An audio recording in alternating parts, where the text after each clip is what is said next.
하늘 소망을 품고 살아가는 삶이라는 제목으로 말씀을 전가하도록 하겠습니다. 우리는 모두 소망을 품고 이 땅을 살아갑니다. 아침에 눈을 뜨는 순간부터 잠자리에 들 때까지 크고 작은 소망들이 우리 삶을 움직이는 동력들이 되었습니다. 건강해지기를 소망하고 가족이 평안하기를 소망하며 하는 일이 잘 되기를 우리는 늘 소망합니다. 더 나아가서는 영원히 살고 싶은 본능적인 소망까지 가지고 있습니다. 인간은 예로부터 불로장생을 꿈꾸며 온갖 노력을 기울여 왔습니다. 진시황제가 불로초를 찾아 헤맸던 이야기나 수많은 사람들이 죽음 앞에서 재산을 다 바쳐서라도 그 생명을 연장하고 싶어 했던 일화들은 생명에 대한 인간의 강렬한 열망과 유한한 존재로서의 비극을 동시에 보여주고 있습니다. 오늘 사도행전 1장 말씀 속에서 세상이 줄 수 없는 진정한 소망, 영원한 생명의 소망에 대해서 함께 나누고자 합니다. 본문은 예수님께서 부활하신 후 40일 동안 제자들과 함께 계시다가 하늘로 올리우시는 극적인 장면을 담고 있습니다. 이 사건은 제자들뿐만 아니라 오늘을 살아가는 우리들에게도 매우 중요한 의미를 지니며 우리의 소망이 어디에 근거해야 하는지를 분명히 말씀해주고 있습니다. 오늘 말씀을 통해 하늘 소망을 품고 살아가는 삶이라는 제목으로 세 가지를 나누도록 하겠습니다. 첫 번째입니다. 세상은 참된 생명과 소망을 주지 못합니다. 우리 같이 한번 읽어볼까요? 세상은 참된 생명과 소망을 주지 못합니다. 아멘입니까? 먼저 우리는 이 세상이 과연 우리에게 참된 생명과 영원한 소망을 줄 수 있을지를 우리는 냉철하게 살펴보아야 합니다. 인간은 누구나 살고 싶어 합니다. 설령 가진 것이 없고 고통스러운 삶이라 할지라도 돈이 전부가 아닌 이유는요, 생명이 돈보다 훨씬 귀하기 때문에 그렇습니다. 만약에 우리 여기 아이들도 있는데요, 여러분들에게 100억을 준다 하면 여러분 어떨까요? 별로 감흥이 없습니까? 아침에 100억을 줄 테니 이틀만 살겠느냐라는 질문에 선뜻 응할 사람이 아무도 없다는 사실은 생명의 가치가 세상의 어떤 가치보다 비교할 수 없는 소중하다는 것을 역설적으로 증명하는 것입니다. 우리는 음식 없이 약 40일을, 그리고 물 없이 3일을, 그리고 공기 없이 약 8일을 견딜 수 있다고 합니다. 생명에 대한 소망이 없다면 단 1초도 살기가 어렵습니다. 그만큼 소망은 생명을 지탱하는 중요한 요소이기도 합니다. 그리고 그 생명이 영원히 지속되기를 바라는 인간의 깊은 내면에 자리 잡고 있습니다. 그러나 안타깝게도 우리가 발딛고 살아가는 이 세상엔 우리에게 단 1초의 생명도 연장시켜주지 못한다는 것입니다. 아무리 많은 돈과 권력을 가졌다 할지라도 우리는 죽음 앞에 무기력할 뿐입니다. 영국의 부호 윌리엄은 그의 친구 리빙스턴 선교사의 장례식에 참석하여서 이렇게 말했습니다. 죽음 앞에서 나의 많은 돈이 무슨 소용이 있단 말인가 하며 그는 절규했다고 합니다. 삼성의 창업자 이병철 회장 역시 과학자들에게 자신의 생명을 몇 년만 더 연장해 준다면 재산의 반을 주겠다고 했지만 그의 바람은 이루어지지 않았습니다. 세상의 그 어떤 부와 명예도 권력과 지식도 다가오는 죽음의 그림자를 막아낼 수가 없습니다. 이 세상은 잠깐 우리에게 위안이나 즐거움은 줄 수가 있습니다.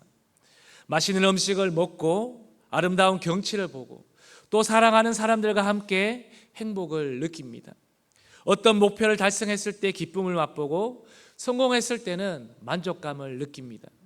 그러나 이러한 세상적인 만족은 영원하지 않다는 것입니다. 시간이 지나면 변하고 사라지며 결국 우리에게 남는 것은 그 마음속에 공허함 뿐입니다. 시편 기자는 우리의 인생을 두고 이렇게 노래합니다. 우리 90편 10절 말씀입니다. 함께 읽어보겠습니다. 우리의 연수가 70이요 강건하면 80이라. 그 연수의 자랑은 수고와 슬픔뿐이요 신속히 가니 우리가 날아가나이다. 또 시편 103편 15절에도 이렇게 말합니다. 인생은 그날이 풀과 같으며 그 영화가 들의 꽃과 같도다. 시편 기자는 우리들에게 이렇게 고백하고 있지 않습니까? 그렇습니다. 이 세상은 잠시 살다 가는 곳입니다. 그 어떤 것도 영원하지가 않습니다. 동서고금을 막론하고 인생의 허무함을 노래하지 않은 철학자나 시인은 찾아보기가 어렵습니다.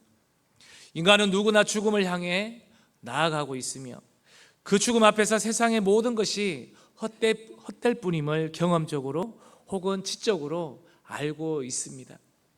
죽음이 모든 것의 끝이라고 생각할 때 숨이 턱턱 막히는 절망감을 느끼는 것은 어찌 보면 당연한 일입니다. 세상은 우리에게 참된 생명과 영원한 소망을 줄 수가 없다는 것입니다. 오히려 세월이 흐를수록 우리의 마음을 어둡게 만들고 죽음과 절망을 안겨주는 곳입니다. 그렇기에 두 번째는요, 우리의 소망은 바로 예수 그리스도께 있습니다. 우리 두 번째 제목도 한번 읽어볼까요? 우리의 소망은 예수 그리스도께 있습니다. 아멘입니다. 그러나 감사하게도 세상의 헛된 소망과는 비교할 수 없는, 아니 세상이 도무지 줄 수 없는 영원하고 산 소망이 바로 우리 그리스도인들에게 있다는 것입니다. 이 소망은 바로 하늘로 올리우신 예수 그리스도께로부터 나오는 것입니다. 오늘 본문 9절에서 11절, 인류의 역사상 가장 놀라운 사건 중 하나인 예수님의 성천을 생생하게 기록하고 있다는 것입니다. 그 본문을 다시 한번 우리 읽어보도록 하겠습니다. 이 말씀을 마치시고 그들이 보는 데 올려져 가시니 구름이 그를 가리어 보이지 않게 하더라. 올라가실 때에 제자들이 자세히 하늘을 쳐다보고 있는데 흰옷 입은 두 사람이 그들 곁에 서서 이르되 갈릴리 사람들아 어찌하여 서서 하늘을 쳐다보느냐. 너희 가운데서 하늘로 올려지신 이 예수는 하늘로 가심을 본 그대로 오시리라 하였느니라. 아멘. 이 장면은 우리가 소설이나 신화에서 나오는 장면이 아닙니다. 실제로 부활하신 예수님을 만났던 500명이 넘는 증인들을 지켜보는 가운데 일어난 실제적인 역사적인 사건입니다. 제자들이 보는 앞에서 예수님은 육체 그대로 하늘로 올려지셨고 구름에 가려 보이지 않게 되셨습니다. 그리고 그때 흰옷 입은 두 천사가 나타나 제자들에게 중요한 메시지를 전달했습니다. 그것이 뭡니까? 바로 하늘로 가심을 본 그대로 다시 오리라라는 그 말씀을 그들에게 전해 주었습니다. 예수님의 성천은 우리의 신앙의 핵심 교리 중 하나이며 우리의 소망의 근거가 됩니다. 예수님의 성천은 단순히 예수님이 이 땅을 떠나셨다는 그것만을 의미하지는 않습니다. 그래서 첫째는요, 성천은 예수님께서 이 땅에서 구속 사역을 완성하였음을 선포하고 있습니다. 다시 한번 말씀드릴까요? 바로 구속 사역을 완성하셨다는 것을 말씀해 주고 있습니다. 십자가에서 죽음과 부활을 통해 죄와 사망의 권세를 예수님이 이기시고 이제는 하늘 보좌 우편에 앉으셔서 만유를 다스리는 바로 통치자, 왕으로 그 자리에 앉아 계신다는 것입니다. 예수님은 더 이상 나약한 인간의 몸으로 세상의 제약을 받는 분이 아니십니다. 그분은 지금 살아계셔서 온 우주를 통치하시는 그런 하나님이신 줄로 믿으시기를 바랍니다. 두 번째는요, 성천은 우리를 위한 처소를 예비하러 가셨음을 보여줍니다. 우리의 처소를 예비하러 가셨다는 것입니다. 그것이 요한복음 14장 2절 3절에 나오는데요, 그것은 예수님은 우리가 영원히 거할 처소를 예비하시기 위해 먼저 하늘에 오르셨다고 말씀하고 있습니다. 우리의 최종 목적지는 이 땅이 아닌 줄로 믿습니다. 바로 하나님 아버지의 집, 바로 천국임을 분명히 하신 것입니다. 그리고 세 번째는요, 가장 중요하게도 성천은 예수님께서 바로 우리가 본 그대로 다시 오시리라 하는 것입니다. 이 약속의 말씀은 변치 않습니다. 예수님의 재림은 막연한 기대나 바람이 아닙니다. 역사적인 사실인 성천과 마찬가지로 약속에 신실하신 하나님께서 반드시 성취하실 다가올 미래의 사건이라는 것입니다. 우리가 기다리는 예수님은 다시 오셔서 이 땅의 모든 불의를 심판하시고 하나님 나라를 완성하실 것입니다. 사랑하는 성도 여러분, 이 세상의 소망은 바람에 흔들리는 갈대처럼 약하고 그리고 사라져버리는 안개처럼 덧없습니다. 그러나 우리의 소망은 다릅니다. 우리의 소망은 변치 않으시는 하나님의 약속 위에 새겨져 있으며 하늘 보좌 우편에 앉으셔서 지금 또 우리를 위해서 중보하시는 살아계시는 예수 그리스도께 있다는 것입니다. 우리가 바라는 소망은 이 땅에서 더 오래 사는 것, 누구나 바라겠죠. 더 많은 것을 누리는 것이 아니라 죄와 사망의 권세가 더 이상 우리를 지배하지 않는 영원한 바로 하나님의 나라, 다시 오실 예수님과 함께 영원토록 거하는 것입니다. 이 소망이야말로 세상이 줄 수 없는 오직 예수 그리스도 안에서 누릴 수 있는 산소망입니다. 이 소망이 있기에 우리는 이 땅에서의 고난과 어려움에서도 낙심하지 않고 능히 견뎌낼 수가 있습니다. 마지막 세 번째는요, 바로 하늘 소망을 품고 살아가는 성도는요, 기쁨과 기도로 깨어 살아간다는 것입니다. 우리 세 번째 우리 주제도 한번 읽어볼까요? 성도는 기쁨과 기도로 깨어 살아갑니다. 예수님의 성천을 목격한 제자들은 엄청난 충격을 받았습니다. 그렇지 않겠습니까? 그러나 그 충격은 절망이나 낙심으로 그냥 이어지고 끝나지 않았습니다. 오늘 본문 12장 12절부터 14절은 제자들에게 이렇게 반응하고 있습니다. 우리 같이 한번 읽어볼까요? 제자들이 감람원이라 하는 산으로부터 예루살렘에 돌아오니 이 산은 예루살렘에서 가까워 안식일에 가기 알맞은 길이라.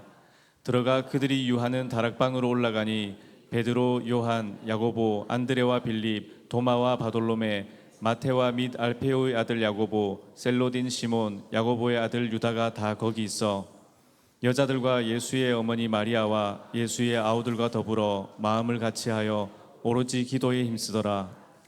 예, 제자들은요, 바로 예수님께서 하늘로 올리우시는 그 장면을 보고 난 후에요, 집으로 돌아가 뿔뿔이 흩어지거나 세상의 일상 속으로 파묻히지 않았다는 것입니다. 오히려 그들은 약속의 말씀을 붙들고 예루살렘의 한 다락방에 모였습니다.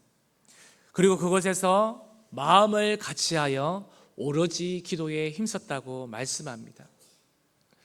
이처럼 예수의 부활과 성천을 목격한 사람들은 자발적으로 함께 모여 기도하며 깨어 있습니다. 그들에게 절망이 사라지고 행복이 가득했던 결정적인 이유는 바로 예수의 부활이 나의 부활이요, 예수님의 성천이 나의 성천이요, 예수님의 영생이 나의 영생이라는 믿음 때문이었습니다. 예수님처럼 죽지 않고 영원히 산다는 믿음으로 그들은 예수님을 굳건히 붙들고 믿음으로 환난을 이겨냈으며 기쁨과 소망으로 충만했다는 것입니다. 그래서 우리도 지금 전교인이 다 같이 9시에 모여서 함께 전교인 기도회를 하고 있습니다. 3년 장착 기도회가 끝났지만 우리가 그 영원한 하나님의 나라를 소망하면서 우리는 여기서 멈추지 않고 계속해서 하나님 나라를 붙들고 기도하는 것입니다. 교회가 세상이 줄 수 없는 기쁨과 행복이 있는 이유는 바로 이러한 영생의 소망 때문에 그렇습니다. 초대교회 성도들은 주님의 부활과 성천을 직접 목격했지요. 보지 않고 믿는 자가 복되도다 하신 주님의 음성을 그들은 들었습니다. 만약 우리가 그 현장에 있었다면 얼마나 흥분되고 행복했을까요? 그 행복은 바로 영원한 생명에 대한 확신에서 오는 것입니다. 초대교회에 많은 제자들 그리고 백성들이 왜 그렇게 죽은 가운데서도 아픈 가운데서도 믿음을 이겨낼 수 있었을까요? 바로 이러한 영원 하늘나라에 대한 소망이 있었기 때문에 그들이 견뎌냈던 것입니다. 영원한 생명에 대한 그리움은 인간 본연의 모습입니다. 그리고 영생을 지옥이 아닌 하늘나라에서 누리는 것이 중요합니다.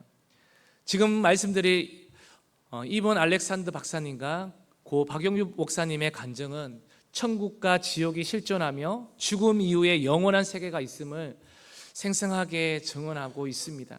그냥 짧게 제가 말씀을 드리겠습니다. 하버드 의대 신경외과 의사였던 이본 알렉산더 박사님은 의학적으로 설명할 수 없는 임사체험을 통해 천국을 경험하고 과학적인 사고로는 풀리지 않았던 영적인 세계의 실체를 확신하게 되었다고 합니다. 그는 천국의 아름다움과 충만한 사랑, 그리고 당신은 사랑받고 있으며 두려워할 것은 아무것도 없지만 다시 돌아가야 한다는 그 메시지를 통해 삶의 가치관이 완전히 바뀌었다고 합니다. 또 우리나라의 고 박용규 목사님은 경기도 성남시 성남제일교회에서 5천 명이 출석하는 교회의 우리 측 합동측 담임 목사님이셨습니다. 중학교와 고등학교를 소유하며 운영하던 분이기도 하셨습니다. 그분은 1987년 12월 19일에 고혈압으로 쓰러지셨고 그해 12월 30일에 심장이 멈췄다가 다시 정상으로 돌아오기까지 열흘 남짓 혼수 상태에 있었다고 합니다. 그때 모든 성도들은 기도하고 있었는데요, 목사님은 두 천사에 이끌려 천국과 지옥을 경험하시고 특히 지옥에는 예수를 진실로 영접하지 않은 불신자들과 회개하지 않은 성도들이 많이 있음을 보고 큰 충격을 받으셨다고 합니다. 또 목사님은 천국과 지옥을 생생하게 체험하면서 그것을 책으로도 출간하기도 했습니다. 겉모습만 그리스도인이지 속으로는 위선과 불순종으로 가득했던 이들이 지옥에 있다는 사실은 우리에게 큰 경각심을 불러일으킵니다. 이러한 간증들은요, 우리 이 외에도 참으로 많습니다. 그런데 이 어떤 지옥, 천국 간증에 보면요, 공통점이 대부분 있습니다. 단순히 교회를 다니거나 세례를 받았다고 해서 천국이 보장되는 것이 아니라 예수를 진실되게 믿고 말씀대로 순종하며 살아가야 함을 강력하게 촉구합니다. 예수님은 지옥을 영원히 불이 꺼지지 않는 곳, 그리고 어둠이 있는 곳, 영원한 고통의 장소라고 성경에서 분명히 말씀하고 있습니다. 경고하고 있습니다. 완벽하지 않는 우리의 지식으로 지옥을 불신하거나 쉽게 면할 수 있다고 생각해서는 안 됩니다. 사랑하는 성도 여러분, 우리는 신앙생활을 정말 잘해야 합니다. 정말 신실하게 하나님을 믿어야 합니다. 말씀을 읽고 그 말씀대로 실천하며 우리는 따라가야 합니다. 맡은 자들에게 구할 것은 충성이라고 말씀한 것을 우리는 기억해야 합니다. 교회만 설렁설렁 다니거나 겉으로만 충성 봉사해서는 안 된다는 것입니다. 진실하게 하나님을 섬기고 진실하게 교회를 사랑하고 섬겨야 합니다. 철저한 회개가 필요합니다. 그래서 요한복음 3장 5절에는 이렇게 말씀하고 있습니다. 같이 읽어보겠습니다. 예수께서 대답하시되 진실로 진실로 내게 이르노니 사람이 물과 성령으로 나지 아니하면 하나님의 나라에 들어갈 수 없느니라. 회개는 단순히 잘못을 인정하는 것을 넘어서요, 죄에서 돌이켜 하나님께로 그 마음이 향하는 것입니다. 사람은 하루를 살면 그만큼 또 죄를 짓기에 날마다 자신을 돌아보며 철저한 회개의 삶을 우리는 살아가야 합니다. 매일 회개하며 죄와 싸울 때 우리는 지옥이 아닌 천국을 향해 나아갈 수가 있다는 것입니다. 시편 103편 15절에서 17절의 그 말씀을 보면요, 인생은 풀과 들꽃처럼 더덥지만 자기를 경외하는 자에게는 여호와의 인자하심이 영원부터 영원까지 이르고 그의 의가 자손에게 이른다는 하나님의 약속을 믿으라고 말씀이 나옵니다. 하나님은 우리의 영생을 책임지시는 분이십니다. 아멘입니까? 하늘 소망을 품은 성도는 이 땅의 삶을 살아갈 때에 깨어 있어야 합니다. 제자들이 기도에 힘썼던 것처럼 말입니다. 천국에 대한 소망으로 깨어 있을 때 우리는 이 땅의 어려움 속에서도 우울함에서도 벗어나 기쁨을 다시 회복할 수가 있습니다. 영생의 소망으로 깨어 있어야 매일 감사하면서 우리의 작은 소소한 일 가운데서도 우리는 감사하며 살아낼 수가 있습니다. 혹시 지금 여러분들의 마음이 힘겹고 어려운 그 난간에 부딪힌 성도님들이 계십니까? 우울한 그 삶 속에 있습니까? 소망 없는 이 세상의 어려움 때문에 마음과 신앙까지 무너지지 않기를 소망합니다. 우울함에 잠겨 있지 말고 깨어나시기를 바랍니다. 방황하지 마시고 깨어 기도하며 항상 하나님의 말씀을 굳게 붙드시기를 바랍니다. 우리의 소망은 오직 하나님이시며 저 영생에 있는 하늘나라의 뿐임을 믿습니다. 성경은 우리에게 끊임없이 깨어 있으라고 권면합니다. 골로새서 4장 2절은요, 기도를 계속하고 기도에 감사함으로 깨어 있으라 말씀하시고요, 또 마태복음 26장 41절에는요 시험에 들지 않게 깨어 기도하라 이렇게 말씀하고 있습니다. 하나님은 우리가 천국과 영생을 얻도록 늘 깨어 있도록 우리에게 새 마음을 부어 주십니다. 이제 말씀을 마무리하겠습니다. 우리는 잠시뿐인 이 세상을 지나 저 천국에 영원히 산다는 것을 믿는다면요, 죽음 이후 영원한 세계가 존재하고 천국과 지옥이 기다리고 있음을 믿는다면요, 우리는 지금 눈을 들어 하늘나라를 사모하며 신앙으로 깨어 살아야 할 줄로 믿습니다. 하늘나라에 가는 데 방해가 되는 세상적인 것들은요, 우리가 내려놓으시고 오직 영원하신 하나님만 바라보시기를 애쓰시기를 바랍니다. 영생을 얻는 그날까지, 최종 승리를 얻는 그날까지 깨어 믿음을 굳건하게 지키시는 우리 믿음의 성도님들이 다 되시기를 바랍니다. 그래서 깨어있는 믿음으로 날마다 우리가 새로워져서 천국에서 영원한 영생의 복을 누리시는 우리 모든 믿음의 성도님들 다 되시기를 축복합니다. 먼저 기도하기 전에요, 장례식 광고를 하나 드리겠습니다.